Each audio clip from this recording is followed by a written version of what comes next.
लेकिन इस वक्त हम आपको ये बताएंगे कि मरियम नवाज ने आज अदालत से बाहर आने के बाद जो गुफ्तगू की उसमें उनका क्या कहना था, एक बार फिर से सुनिए। एक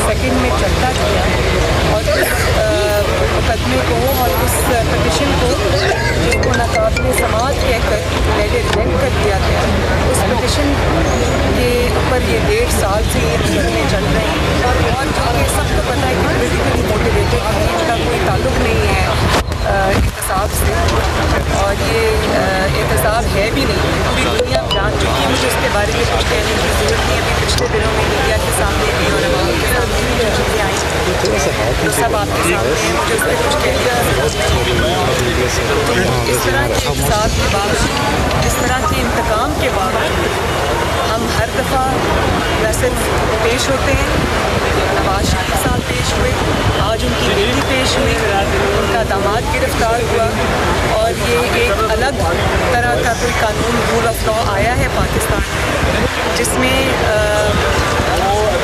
जो खुद पेश होते हैं, वॉलंटरली पेश होते हैं, कानून के सामने सर झुकाते हैं, उनको तो गिरफ्तार किया जाता है। मरियम ने एहतसाब अदालत के बाहर मीडिया से गुफ्तगू की। उन्होंने कहा कि जो खुद को पेश करते हैं कानून के सामने उन्हीं की गिरफ्तारी अमल में आती है, जो भगोड़े हैं कानून का सामना नहीं करना चाहते वो जहां दिल चाहे जलसे कर लेते। उन्होंने कहा कि मैं नहीं जानती कि किस तरीके का कानून है जो कि हम पर अप्लाई किया जा रहा है। आपको ये भी बताएं कि मरियम नवाज ने कहा कि 20 करोड़ अवाम के मुंतखब वज़ीर आज़म को 1 मिनट में निकाल दिया गया, शदीद तहफ़्फ़ुज़ात थे लेकिन उसके बावजूद हम अदालत के सामने पेश हुए।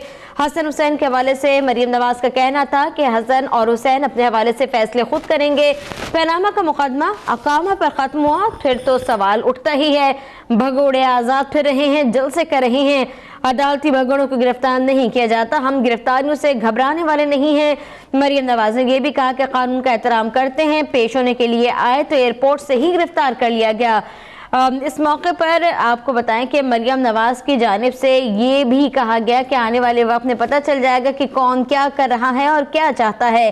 अहम अपडेट से आपको आगाह करें, मरियम नवाज ने आज एहतसाब अदालत से पेशी के बाद बाहर आने के बाद गुफ्तगू की मीडिया से और उसमें उनका कहना यह था कि हम जानते हैं कि ऐसा क्यों हो रहा है। उन्होंने ये भी कह दिया कि जो खुद को पेश करते हैं कानून के सामने उन्हें गिरफ्तार कर लिया जाता है और वो लोग जो कि अदालतों से भगोड़े हैं वो जहां चाहे जलसा कर सकते हैं लेकिन उन्हें गिरफ्तार नहीं किया जाता। मरियम नवाज आज एहतसाब अदालत में पेश हो गई हैं और पेशी के बाद उन्होंने की है मीडिया से गुफ्तगू। इस वक्त आपको बताएं कि कैप्टन रिटायर्ड सफदर भी जिस वक्त एहतसाब अदालत पहुंचे उन्होंने की मीडिया से गुफ्तगू और उसमें उनका कहना यह था कि उन्होंने कोई तैयारा हाईजैक नहीं किया, वो कोई दहशतगर्द नहीं है जिस पर तशद्दुद होता। उन्होंने ये भी कहा कि वो अदालत में पेश होंगे। इस वक्त जो ताज़ा तरीन अपडेट है उसके मुताबिक मरियम नवाज और कैप्टन रिटायर्ड सफदर रवाना हो चुके हैं घर के लिए। आफ्ताब बताइएगा अभी क्या सूरत हाल है और क्या हेयरिंग अभी जारी है, कौन कौन मौजूद है समाअत पर? जी, कमरा अदालत में इस वक्त दलाइल जारी हैं हसन और हुसैन के हवाले से।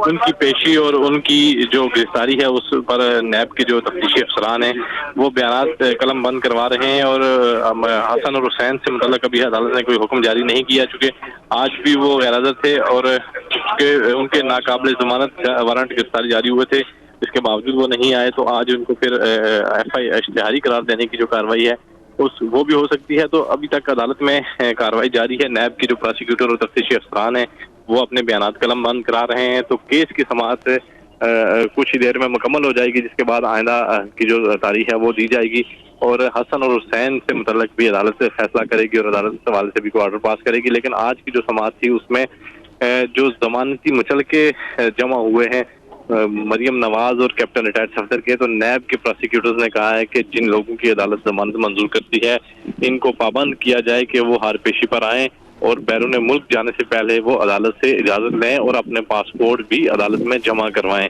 तो इस हवाले से अदालत ने जो हुक्म था वो जारी किया है कि वकला जो थे मरियम नवाज और कैप्टन सफदर के, उन्होंने अदालत को ये यकीनदहानी कराई है कि उनके मुवक्किलान आइंदा जो पेशियाँ होंगी उन पर अदालत में हाजिर होंगे और अदालत में हाजिरी को यकीनी बनाने की जो यकीन दहानी थी उस पर अदालत ने फिर उनके जमानती मचलके जो थे वो मंजूर कर लिए हैं।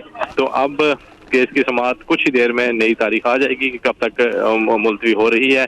और हसन और हुसैन नवाज से मुतल्लिक क्या फैसला आ रहा है। लेकिन आज की जो अदालती कार्रवाई थी उसमें मरियम नवाज और कैप्टन रिटायर्ड सफदर ने अपनी हाजिरी लगाई और उनकी जो गिरफ्तारी थी वो सिर्फ इसलिए थी कि उनको अदालत में पेश किया जा सके। अदालत ने जो वकील थे ख्वाजा हारिस, उन्होंने कहा कि चूंकि कैप्टन सफदर अदालत में पेशी के लिए बैरून मुल्क से आए थे तो ये भागने वाले नहीं हैं और कानून का एहतराम करते हुए ही पाकिस्तान पहुंचे थे। उन्हें गिरफ्तार कर लिया गया है, लेकिन इसके बावजूद वो घबराए नहीं और अदालत में आ गए हैं, तो जिस पर अदालत ने उनकी रिहाई का हुक्म दिया और उनके जमानती मुचलके मंजूर हुए।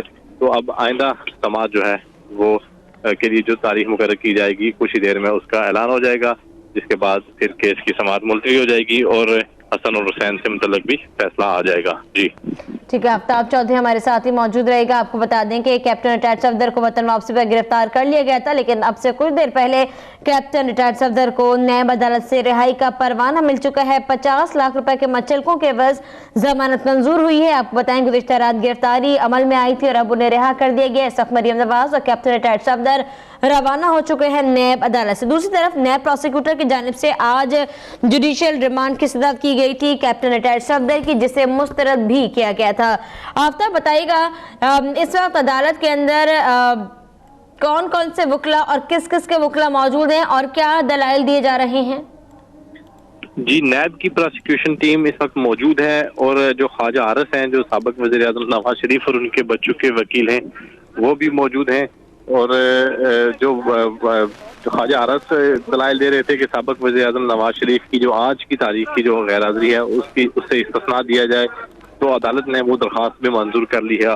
और उसमें उस जो वजह उन्होंने बताई वो यही थी कि उनकी अहलिया की तबीयत खराब है, उनकी सर्जरियाँ हुई हैं और वो शदीद अलील हैं, तो इसलिए वो अपनी अहलिया की देखभाल के लिए बरतानिया गए हैं। तो अदालत ने उनकी जो हाजिरी से इस्तिस्ना की आज के दिन की जो दरख्वास्त थी वो मंजूर की है।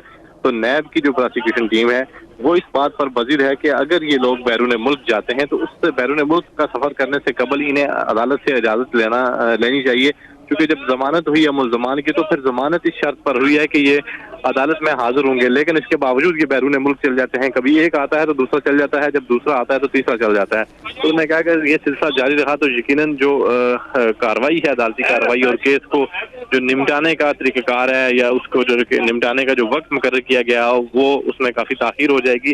तो अब अदालत को बार बार यही सदा कर रही है नैब की प्रोसिक्यूशन टीम के फर्द जुर्म आयद की जाए और केस को जल्द से जल्द इसका ट्रायल शुरू किया जाए। तो अदालत की तरफ से भी आज काफ़ी बरहमी का इजहार किया गया गैर हाज़िरियों से मुतल्लिक और कुछ ही देर में अदालत फैसला भी सुना देगी कि कब तक फर्द जुर्म आयद की जाएगी। और फर्द जुर्म आयद करने से मुतल्लिक अगर फैसला आता है तो उसमें फिर पाबंद किया जाएगा पांचों के पांचों मुल्ज़मान को कि वो अदालत में पेश हों।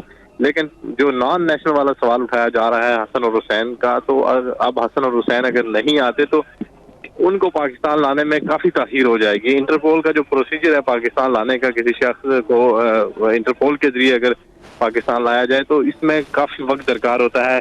कुछ जो उनका SOPs हैं उन पर अमल दरामद करते करते काफ़ी तकरीबन 2 से 3 माह भी लग जाते हैं बाज़ औक़ात मुल्ज़मान को बैरून मुल्क से पाकिस्तान लाने के लिए। तो अगर जल्दी से जल्दी भी हो तो कम अज़ कम ये 3 से 4 हफ्ते दरकार होंगे इंटरपोल के जरिए भी अगर लाया जाए। अगर वो रज़ाकाराना तौर पर आते हैं तो यकीनन वो अगर अदालत कोई सख्त ऑर्डर पास करती है तो फिर हसन और हुसैन के वकला जो होंगे वो उन्हें मशवरा देंगे कि वो रज़ाकार